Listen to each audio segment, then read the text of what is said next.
This week on the Andrew Yang podcast. You know, I went into the State House saying, well, why in the heck do I want to spend all my time hanging out with Democrats?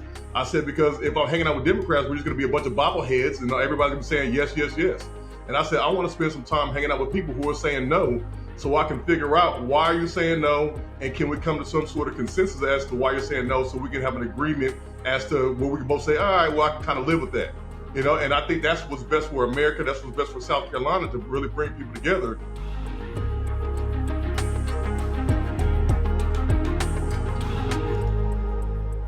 Hey everyone, it is my pleasure to welcome back to the podcast. You may know him as Dr. Jermaine Johnson, state rep for South Carolina, my wingman when I was running for president in the state. We reunited again when Dean Phillips was down there making his case, and he might be throwing his hat in the ring to be the next governor of South Carolina. Welcome back, Jermaine.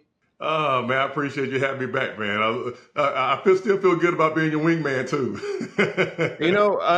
I really looked like your wingman because here's the experience, which was one of my favorite things. So check it out. I'm campaigning in South Carolina, and everyone looks and says, who is this ginormous, smiling, handsome, looks like a former pro athlete, because he was a former pro athlete, going 6'6". And then who's the normal sized Asian man next to him? You were like a beacon, a human beacon. And you drew attention wherever we went because you're so tall and, statuesque. Since then, you've been one of the major successes of the Yang Gang in that you then ran for state office against an incumbent who'd been there how many years? 22 years, man. Yeah, 22 years, and everyone said there's no way you can do that. You shouldn't challenge, you shouldn't run, and then you ran and won. And then what's the next thing the establishment told you shouldn't do? well, they told me a whole bunch of things, and they even told me that I was crazy about considering a run for governor of South Carolina, man. And it's always the individuals who've been there for 20, 30, 40 years who don't want young people to step up, don't want young people to challenge the status quo, don't want people like myself who are vocal individuals to really, rock the boat. But I've never been that way. I even got in trouble a couple times on your campaign. Yeah, no, it's true. It's like, what are you doing hanging out with that guy? Everyone at that time was taking money from Tom Steyer, I think, or Bloomberg. Like they were both putting money to work, and Jermaine was like, you know what? I like the guy who's trying to give everyone money. Yeah, well, when I tell that story, I tell that story a lot all the time still. And people, I said, can y'all imagine what it was like in 2018, 2019 for me as a black man in South Carolina with all these black candidates running for president, and I choose the Asian man to support who's running for president. I said, well, just imagine all the pushback that I got for that. Yeah, hopefully it aged well, because everyone's like, oh yeah, that guy was on to some things. So let's give people your origin story, though you have been on the podcast before, so some people might remember it. You grew up all over the place, and then you went to the College of Charleston, where you were a star basketball player, and then you played overseas for a number of years before returning to South Carolina. Somehow you got a doctorate. Somehow you have a beautiful wife and kids who, at this point, your kids are probably more athletic than I am. They're definitely playing sports now. Yeah. Give people a sense of your journey and how you came to run for state office and why you got behind me and got involved in politics in the first place. Yeah, I appreciate that opportunity because I don't have the traditional, upbringing or traditional background of a elected official. I was originally born in California, and my very first memory of my life was my brother was running away from home. And when he ran away from home, his best friend that was supposed to be, a safe space actually shot him and killed him. No. So my life started off with a tumultuous beginning. Growing up, I went to 7 different high schools. At around the age of 13, 14, I went to go live in a motel. I lived in a Motel 6. I lived in a lot of different motels. But I was still able to play basketball fairly well. So I had an AAU coach that said, listen, Jermaine, we got to get you out of this environment. And he ended up sending me up to a prep school in upstate New York. And that's where I saw snow for the first time. That's where I saw stars for the first time. That's where I saw people wearing coats and ties and things for the first time. And I was like, man, this is different than what I'm used to, and that's where I really got a sense of that my environment wasn't really the normal environment, or my environment could be improved upon. I ended up getting a scholarship to go play basketball at the College of Charleston. I played. I was the very first rookie of the year in College of Charleston history. I scored the very first points in the TD arena that's down there. I'm like top 10 all time in like points scored, and number 3 or 4 all time in rebounds. I'm top 10 in block shots. A whole bunch of things. So I ended up getting drafted to the NBA D League. And then I went after I left the NBA D League, I went and played professional in Mexico, Canada, Portugal, and Brazil. And after I retired in 2015, because I ended up getting my older brother, he was in prison for a long time, and he came home. He was a fantastic basketball player. And I got him a tryout with the team that I was playing on in Mexico. And when he flew out there, he made the team when he tried out. He got married, had some kids in Mexico. And then in 2015, I had just lost a game. So I was sitting outside of my apartment, and I was thinking about, what I could have did better in the game. And I got a call from a mutual friend of ours, and he said, hey, Jermaine, what's going on? I said, man, I'm just sitting outside thinking about, how we lost this game. And he said, I don't know how to tell you this, man, but your brother died. I said, stop playing with me, man. Like, don't play with me like that. He said, no. He said, your brother died last night along with 4 other of your friends. It was 5 people total died in a car accident. And that's the year when I retired from playing basketball. I said I needed to come home and be with my wife, be with my children, because during that time while I was playing basketball, I was still studying to get my master's degree. And then I finished up getting my doctorate degree right after I had retired from playing basketball. And I came home and I got involved with things. And it was like I was going to therapy, and I was trying to figure out what I could do to help other people. And it was like the light bulb went off in my head, because I went to go meet with my pastor, and he was like, Jermaine, you can do anything you want to do. And once that happened, when that light bulb went off, I said, man, I'm going to start a nonprofit to help people that had been through similar situations like I had been through and my family had been through, to help them navigate, everything going around. And that's what kind of got me involved with everything. And then I helped a young person to get a job. And when this young person got a job at a place called Midlands Fatherhood Coalition, he came to work one day, and he had said he had been stopped 3 times in 3 days by the police. They searched him and let him go. They didn't give him a ticket, a warning, or anything. And I asked him if he reported that, and he said no. He said that's just the type of thing that happens in our community. And I said that's not right. So there was a community event going on with police officers about bridging the gap. And the police in our community were talking about how they did such a fantastic job at community policing and everything. And I'm like, it's burning my spirit, because I'm like, man, I just talked to this young guy who said that y'all legally searched him.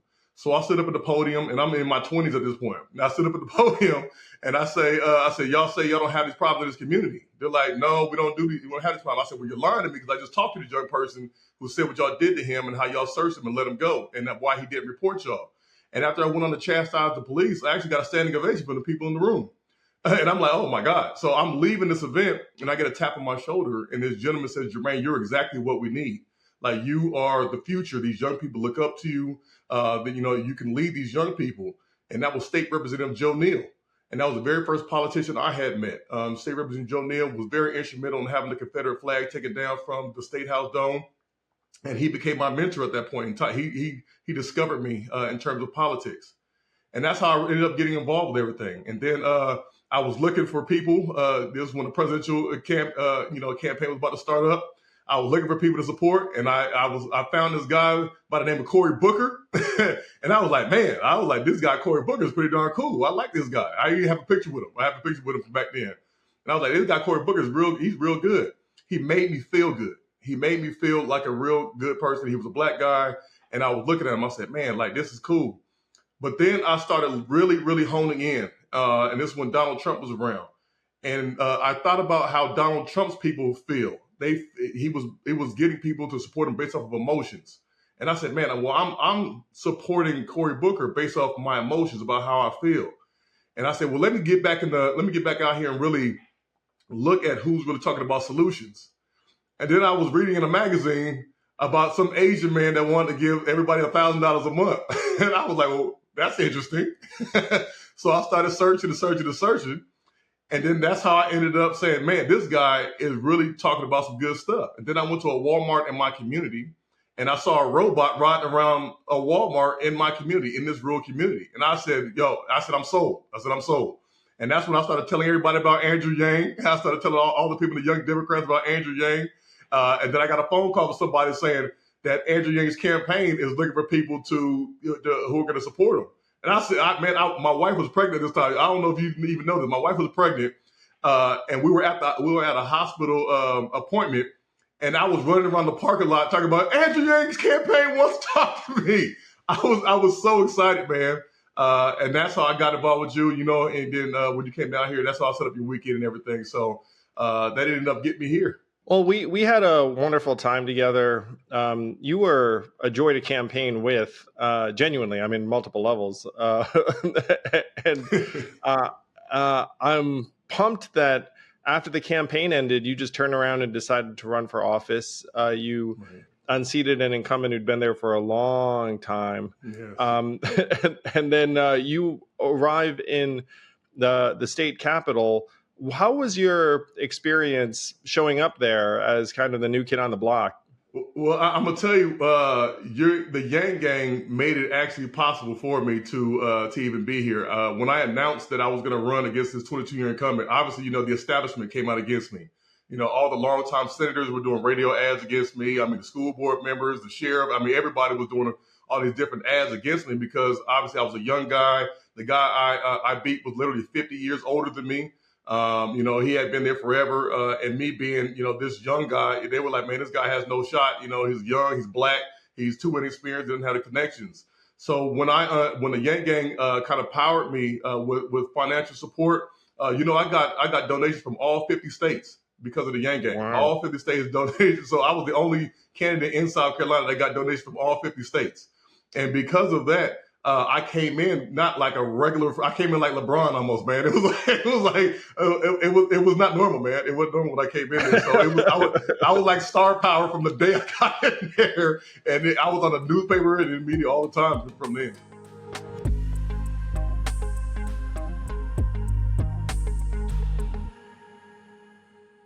Thank you, listeners. Please make sure to like and subscribe. And if you have any questions, send them to mailbag@andrewyang.com, and we'll do our best to answer them. Thank you.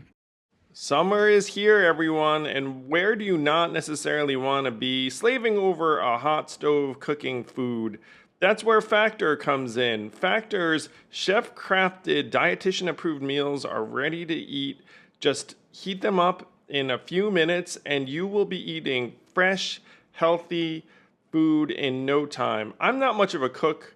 I enjoy getting my meals. It takes a lot of consideration, and I don't like to think very much. There are a number of things I don't like to do. And when you get a Factor meal, you know it's going to be tasty, healthy. My favorite is the horseradish encrusted chicken. And I have to say, you can tell the meals are healthy even as they taste great. Get started at factormeals.com/yang50off and use code yang50off to get 50% off plus free shipping on your first box. That's code yang50off at factormeals.com/yang50off for 50% off plus free shipping. Factormeals.com/yang50off.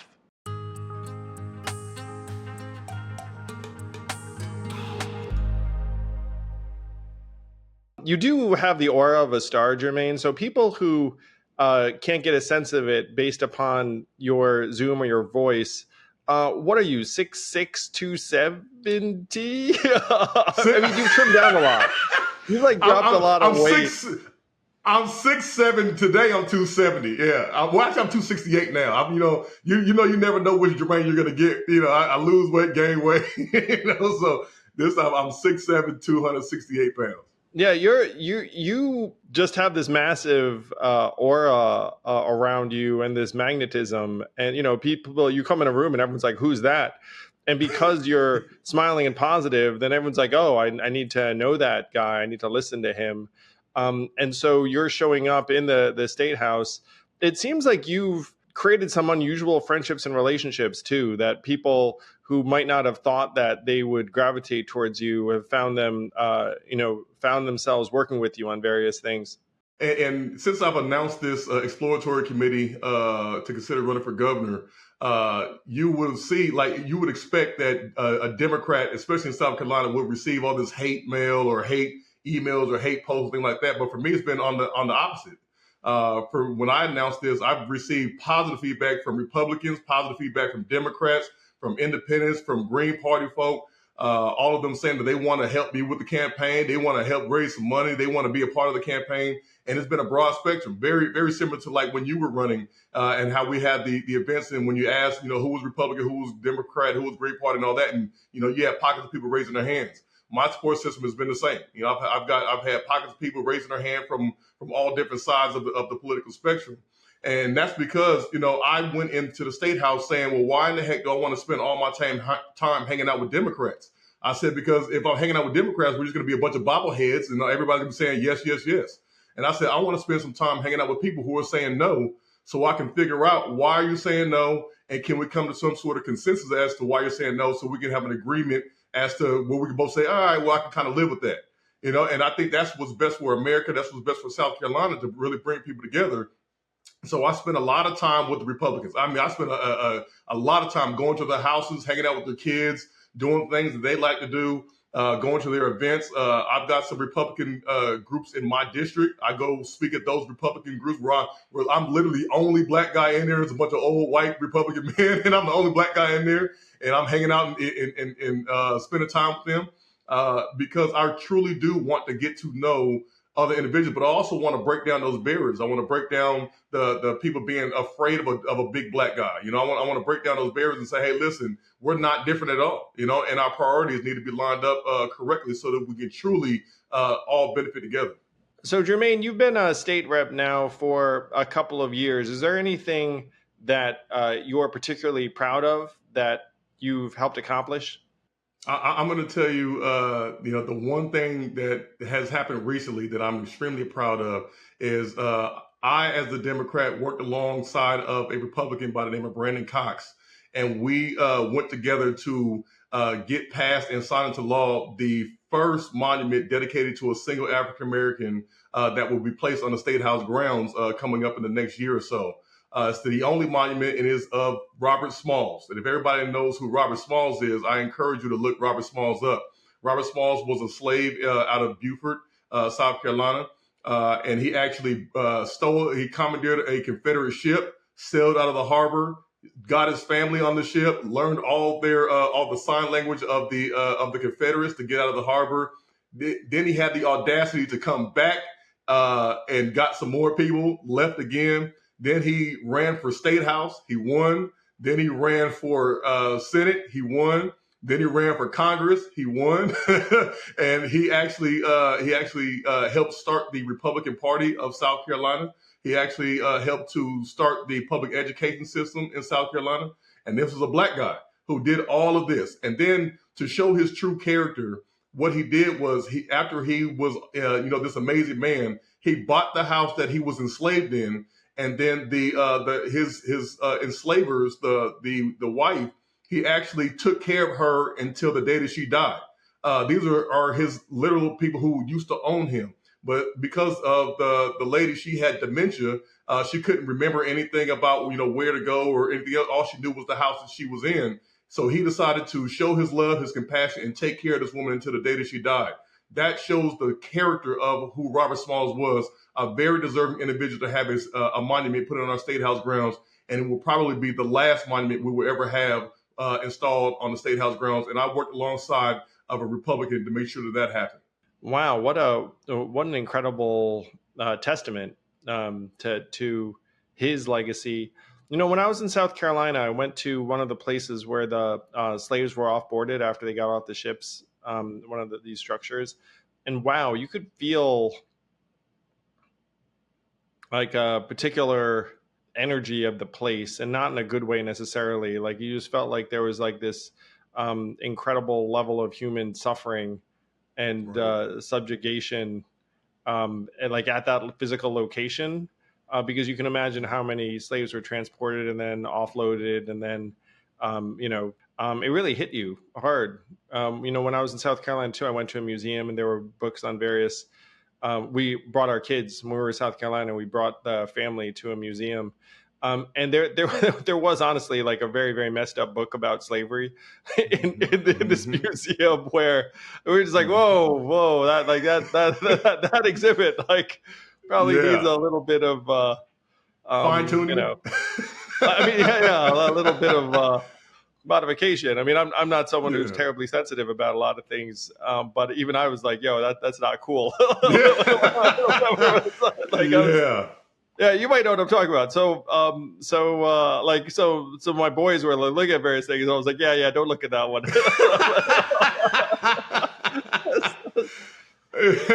I tell you, part of the place where you were at was also where Harriet Tubman was at as well.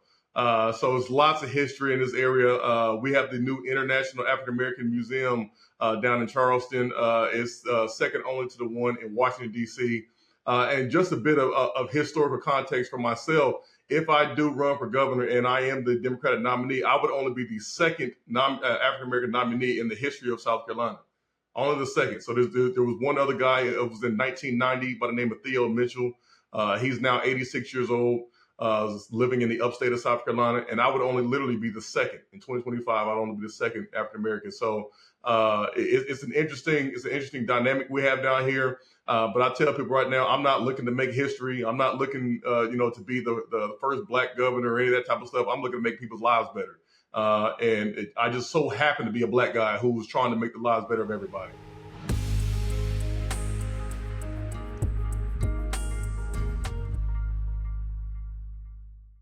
This podcast is sponsored by Helix Sleep. I've always been someone who figured, you know what, if I'm going to spend up to a third of my life sleeping, maybe I should invest in a nice mattress. And Helix Sleep has taken my household by storm. It's the best mattress in the house, according to my boys, and was not even made with them in mind. Why? Because I took the freaking sleep quiz. They matched me with the Helix Dawn Firm mattress, and wow. And I gotta say, Helix Sleep has helped me sleep better, and somehow my kids sleep better too.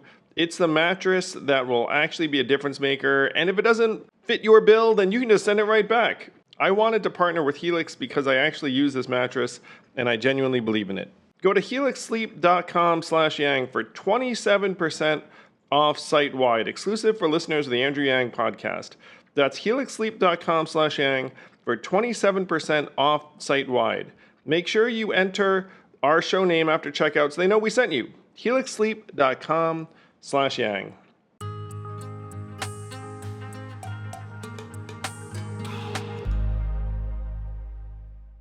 No, I saw your courage and independence yet again up close in early 2024 when a guy named Dean Phillips came to the state.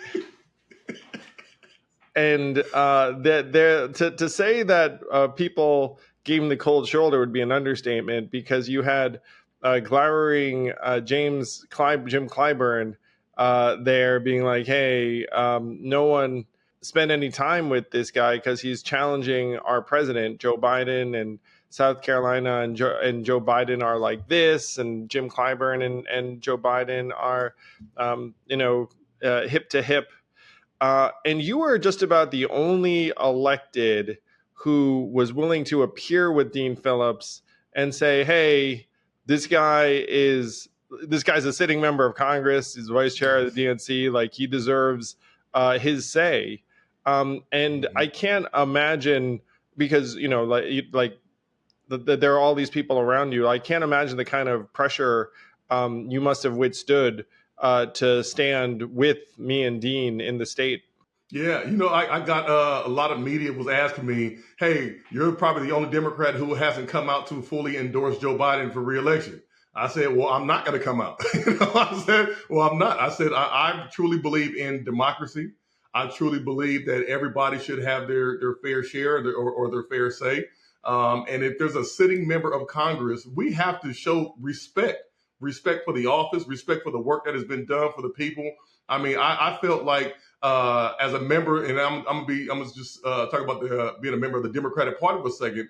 As a member of the Democratic Party, we have another member of the Democratic Party wanting to make America better for us, and we're going to treat that man with so much disrespect like that. I said that was insane to me because, this is somebody who's been voting with us, who's been voting for us, who's been standing with us and fighting for us, and we got the audacity to disrespect this man like this. I said that is insane to me. So I said I would not participate in that sort of rhetoric and that sort of treatment of a sitting member of Congress, and that's why I said, listen, come on to church with me, man. Come on, hang out. I'll introduce you to some people. You can talk to, some people, and make your case. Because I truly believe that America is better when we have some sort of an open dialogue like that. When we start closing people off, then what we're going to do is push people out of our party. We're going to push people out of the, out of the center. We're going to push people to the other side because they feel alienated.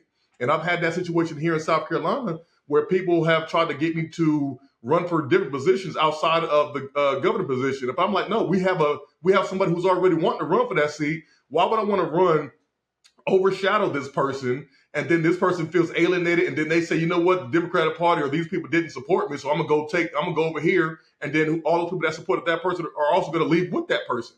So I don't believe in alienating people. I believe in uplifting people and making them all feel welcome.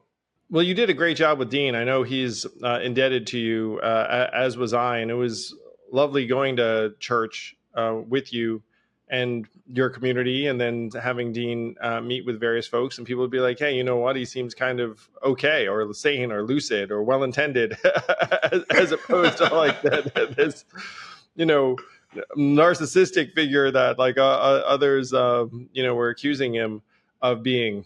So here you are, one of the stalwarts of your party in the state. You've gone from being the person that everyone's like, oh, too young, too inexperienced. Now they're turning around asking you to do things, and run for various things. I mean, the state house and the state generally are Republican dominated. So the fact that you're reaching across the aisle makes perfect sense. A statewide race, I feel like the Democrats would look around and say, all right, who's going to run for governor? You've set up an exploratory committee, which I have donated to because love Jermaine, and anything you want to do, like I'm 100% supportive of, and I think you'd make a phenomenal governor. And I think anyone listening to this would just draw the same conclusion pretty quickly. It's like, oh, Jermaine's a real person. He is very positive. He just wants to get things done. You and I also coordinated on a ranked choice voting event in South Carolina. You're a democracy reform proponent. You're someone who realizes that if you have better choices and more open voting system, then people will get better candidates, better policy. I do feel like it's a very, very big decision for you to run for governor. Can you explain what the process has been in terms of, let's say, like who's been trying to get you to run or not get you to run, and what you're evaluating during this time, because you're still in an exploratory phase officially? Yeah, so it's been quite interesting. The people who have called me about considering a run for governor. Mainly it's been grassroots level individuals who have been reaching out saying, man, you really need to consider this run for governor. And especially since that video of me went viral, that video of me speaking out against the diversity, equity, inclusion stuff. Over 6 million people saw that video, man, and I got lots of calls from there. Maybe you don't understand what this amendment does, merit-based and non-merit-based. I don't understand why. See, you don't like being called racist in here. You hate when we use the word racist. You hate being attacked. You hate when we bring up race in everything. But then when we have an opportunity to show that we're not racist, you let me down every time. Every time. And I sit here and we talk about our families, we talk about our kids, we go on trips together, and then we talk about not using our state dollars to go to white supremacy programs, and then we table it. You want to talk about some stuff? Let's talk about how they just took almost $7 million from the College of Charleston because they want to help black kids. Let's talk about it. Let's talk about all the amendments that are in the state budget right now to defund all the black programs that are going across the state. Let's talk about it. Let's talk about AP African American Studies that was banned from this state. Let's talk about it. Let's talk about the attacks that you got going on people who don't look like you. Let's talk about it. Why do we continuously do this to our kids? Why? What is it that you're doing? What are you showing your kids? That public funds can go to white supremacy programs? We just had an issue at USC where all those kids felt scared. Matter of fact, we just had the Patriot Front on our steps last week. What are we doing here? Tell me what we're doing. Don't try to explain to me, well, I thought it was this, or nah, it's that. Nah, Jermaine, we want to see equality. We give you an opportunity every single time. And here we go again. I was in the back, I was ready to go just like y'all are. But here we go. Every single time you get an opportunity to show us something different, you show us who you are. The people have been really reaching out to me. Grassroots individuals have been saying, Jermaine, you really should consider this. Really is a time for you. Like, this is your opportunity to really make a splash out there and really bring people together to really help people out. But I had way back in 2016, I was like, man, I said, I'm going to be trying to work toward this goal here because South Carolina deserves better. And as I've been, out here really talking to people and everything, I've gotten more encouragement saying, Jermaine, you just need to go ahead and launch fully on out and go ahead and say that you're running for governor. And when I announced that this exploratory committee was that was forming, I honestly did not expect to get the support and the rousing the rousing applause that I did. But when I came out there, when they called my name up to come speak, I got a standing ovation for like 4 minutes. I mean, people were like, they were chanting my name. I mean, it was crazy, man. I was like, oh my God, I had to stand back and just take it all in. I was like, this is amazing. So it was just one of those things where I did not expect it to be what it was, but I was received so well. And ever since then, it's almost like I didn't say exploratory committee or considering. People are like, nope, that's the guy. You're running for governor. Like, you're the guy. Remove the considering, remove the exploratory. You are the guy for governor. And I had gotten a call from the chair, Crystal Spain. I had gotten calls from all different types of members. But I've made it known over and over again. I said, if I am the person to run for governor of South Carolina, I am not married to the National Democratic Party. I am not married to the national Democratic narrative. I'm a different type of Democrat. And I am not going to be the typical Democrat to have a typical Democratic campaign. I'm not going to talk about the typical Democrat issues. I'm not going to talk about the typical stuff. I'm going to talk about things that are people-centered. And for the people of America and for the people of South Carolina, what are the things that are most important to them? Things like, why do we have so many damn potholes in our roads? Why is our infrastructure crumbling? Why is our public education system always last on the list? Well, I think we're number 42 out of all the states. Why are we dealing with these certain things? Why are our voting rights still being trampled on? Why are things like men trying to give women the death penalty for having an abortion? Stuff like that. I want to help address those issues and not talk about the social issues of which bathroom somebody wants to use and talk about the social issues of CRT and DEI. I want to talk about things that affect you every single day in your everyday life. And I mean, it's been good so far.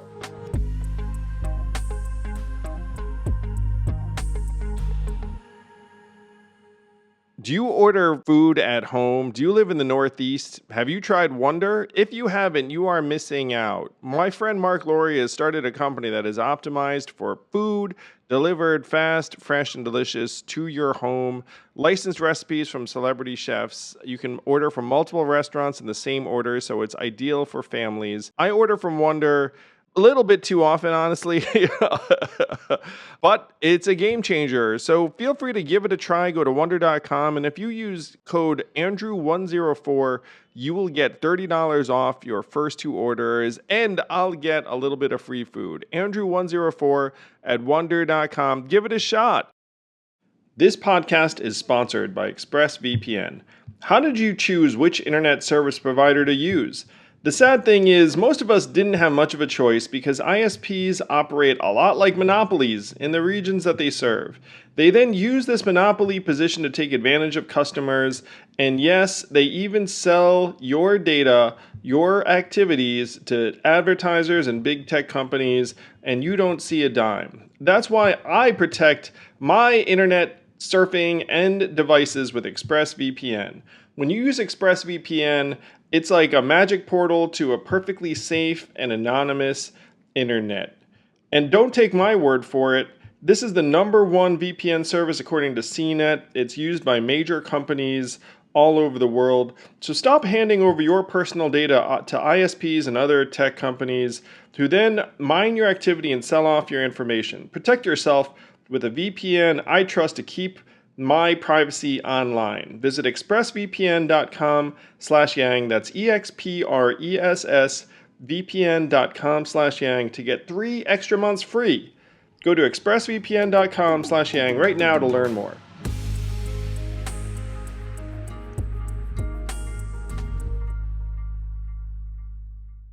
So first, it sounds like the Democratic field is parting for you, and that there aren't other Democrats like, "Oh, I want to take on that race." Is there a Republican incumbent? So, Henry McMaster right now is the longest serving governor in South Carolina history. You remember when Nikki Haley went to go be with Donald Trump, he replaced her for her final 2 years, and then he ran for his 2 consecutive terms, and then he's been the Republican. So we're going to have a new governor no matter what happens because he's term limited out. So you've got like 4 or 5 people who are considering a run for governor on the Republican side. You have Alan Wilson, who's the current Attorney General. You have Nancy Mace, who's a Congresswoman. You have Ralph Norman, who's also a congressman. And then you've got some other state senators, Republican state senators, that are considering a run as well. So the Republican side is going to be a very, very crowded field for out there. But as far as the Democratic side, right now, I'm like the only candidate that they're like, we're with. And I don't know if anybody else is considering or is going to jump in, but it almost seemed like as soon as I announced my exploratory committee that everybody was just kind of lined up behind me and said, listen, we are going to push this guy.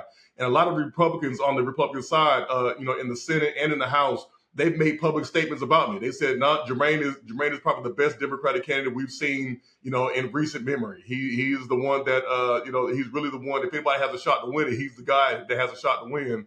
And they're saying that, they're usually when Republicans are throwing rocks at people on the Democratic side, these people are saying, no, Jermaine is fair. He's family first. He is that type of individual. And if he is elected, that he'd be a good guy to govern for all of us. So, I mean, the what I'm receiving versus what the Republicans are receiving is night and day. And I actually, I receive it all. Yeah, it sounds like you're going to have very, very good opportunity to make your case while the other side is going to fight it out through next spring. So at this point, if someone listening to this is like, ooh, I would like to see Jermaine transition from exploratory committee to declared candidate, how can they best help? How can they keep up with you if they'd like to make a contribution to your committee, which eventually I believe will become a campaign? How can they best do so? Well, if they just go to my website, johnsonforsc, JOHNSONFORSC.com, you can just click on that big old red donate button, or fill out the form to be like notified of like updates and volunteers type stuff. Because obviously we're going to need people to make phone calls. We're going to need all those different types of things. But really, it's not about a time frame for when I announce or if I announce. It's really about if we have a dollar amount. Because if we meet a certain dollar amount to go ahead and announce a candidacy for governor, that's what it is. That's what it's all about. Because if you get the financial backing, then you can run a good race. You can be a viable candidate. But without the financial backing from the people, you really can't run a viable race, and you can't get your message out. You can't get this message of unity that I'm trying to put out there. I can't get it spread across South Carolina. So if you're watching, please, no amount is too small. And right now, no amount is too large. You can donate as much as you want or as little as you want. It's all spendable. and we want to be able to bring some people on to go ahead and spread this message. We have a goal of raising about $500,000 before we announce. So if 500,000 of y'all want to go ahead and donate $1, we will gladly take it so that we can go ahead and start moving this state forward. It would give me a lot of joy if you again got a donation from all 50 states. I've donated. It's good for the soul. It feels great. You're exactly the kind of positive, unifying leader that people want, not just in South Carolina, but nationwide. And I'm pumped for this upcoming campaign, my friend. JohnsonforSC.com. Please do support our friend, Dr. Jermaine Johnson. And such a credit to the movement, Jermaine. I feel a lot of personal pride that you graduated from my wingman to next governor of South Carolina, perhaps. And I'm very, very happy to be your wingman. And in that case, people, again, will notice you first and then be like, who's the average sized, who's the normal sized Asian man? And then hopefully they'll recognize me and I can do some good, because I would enjoy campaigning for you. Well, just know that when we do win, you're going to be a part of my inauguration. You will be a part of the swearing in ceremony, just like you were for when I got sworn in for the State House, man. You are a big part of myself and my family. We love you dearly. You and the wife and the kids, man, we love you all. You all are family to us. And I've always got your back, man.